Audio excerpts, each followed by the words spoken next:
కాకా నుంచి ఇప్పటి వరకు గడ్డం ఫ్యామిలీ ప్రజాక్షేత్రంలో ఉంటూ సేవలు అందిస్తున్నట్లు తెలిపారు మంత్రి వివేక్ వెంకటస్వామి. పెద్దపల్లి జిల్లా గోదావరి కనిలో మంత్రి వివేక్ కు కార్మిక సంఘాలు, కుల సంఘాల నేతలు సన్మానించారు.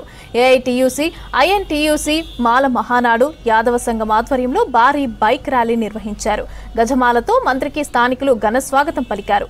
కాకా విగ్రహంతో పాటు బాబాసాహెబ్ విగ్రహానికి పూలమాలలు వేసి నివాళులర్పించారు మంత్రి. సింగరేణి కార్మికులకు కాకా ఫ్యామిలీ ఎప్పుడూ అండగా ఉందని అంటున్నారు. ఇక ఇసుక దందాపైన సీఎంతో చర్చించి శాశ్వత పరిష్కారం అందించేందుకు కృషి చేస్తామని అన్నారు మంత్రి వివేక్.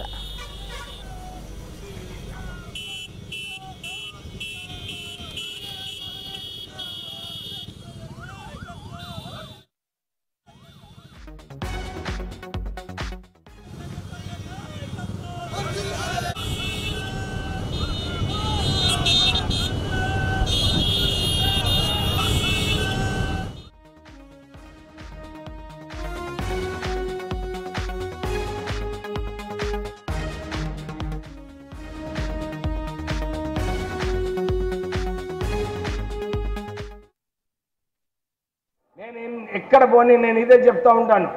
అరే నేను కాకా తనియుణ్ణి, కాకా గారు ఏదైతే ప్రజలకు సేవ చేస్తారో నేను కూడా అలానే సేవ చేస్తానని చెప్పి మీ అందరికీ ఎప్పుడు కూడా మాట ఇవ్వడం జరిగింది. దాని ప్రకారంగానే రామగుండం ఫర్టిలైజర్ ప్లాంట్ రీఓపెనింగ్ అయినా కానీ మన ఇక్కడ రామగుండం రైల్వే ఓవర్ బ్రిడ్జ్ మీ అందరు తెలిసిన విషయమే. గంటల కొద్దిగా ఆ రైల్వే గేటు మూసేసినప్పుడు అందరు కూడా ఇక్కడ అక్కడ నిల్చుండేవారు.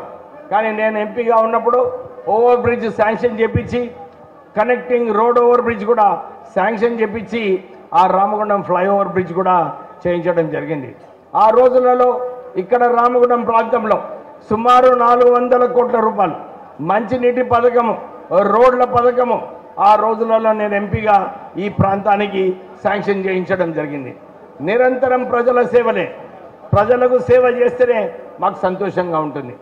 కార్మిక శాఖ మంత్రి బాధ్యత తీసుకున్న తర్వాత చాలామందికి ఆశ పెరిగినాయి. మా కార్మికులకు ఏం చేస్తారు, ఈ కార్మిక కుటుంబంలో ఉన్న వ్యక్తులు నిజంగా కార్మికులకు ఏమైనా చేస్తారా లేదా అని చెప్పి అందరూ ఆలోచిస్తున్నారు. అయితే నేను మొదలు మంత్రిగా అయిన తర్వాత ఈ గిగ్ వర్కర్స్ ఏదైతే సుమారు 5 లక్షల మంది ఉన్నారో ఈ తెలంగాణ ప్రాంతంలో వీళ్ళందరికీ కూడా భద్రత కల్పించాలని చెప్పి చట్టం కూడా తీసుకురాబోతున్నాము. ఇది రాహుల్ గాంధీ గారి ఆలోచన.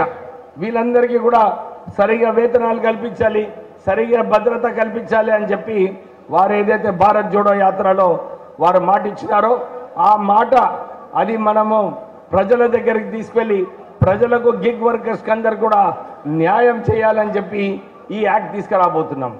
కార్మికులు ఇక్కడ శ్రమపడి ఈ కర్మాగారంని సింగరేణి సంస్థకు ఈ తెలంగాణలోనే ఒక మంచి సంస్థ ఈ సింగరేణి సంస్థ దీన్ని కాపాడుకోవడము, దీని ద్వారా మన ప్రాంతాలని అభివృద్ధి చేయడము, డిఎంఎఫ్టి ఫండ్స్ అయినా కానీ సిఎస్ఆర్ ఫండ్స్ అయినా కానీ ఇవన్నీ కూడా సింగరేణి సంస్థ ద్వారానే వస్తుంది. సో సింగరేణి సంస్థను కాపాడుకునే అవసరం ఉన్నది. ఆ కార్మికులకు ఈ సొంత ఇంటి కళ ఏదైతే ఉందో దాన్ని నెరవేర్చే అవసరం ఉంది. నేను ముఖ్యమంత్రి రేవంత్ రెడ్డి గారితో మాట్లాడతాను. త్వరలోనే ఈ విషయం పైన వారితో చర్చించి ఎట్లా కొనసాగించాలి ముందుకు అని చెప్పి ఆ కార్యాచరణ కూడా తీసుకోవడం జరుగుతుంది.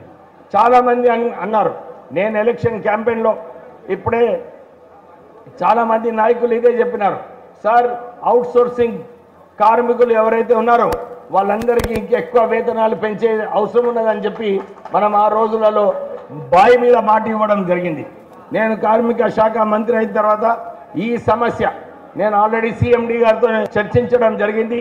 దీంట్లో ఈ విషయంలో ఇంకా ఎక్కువ చర్చలు చేసే అవసరం ఉన్నది.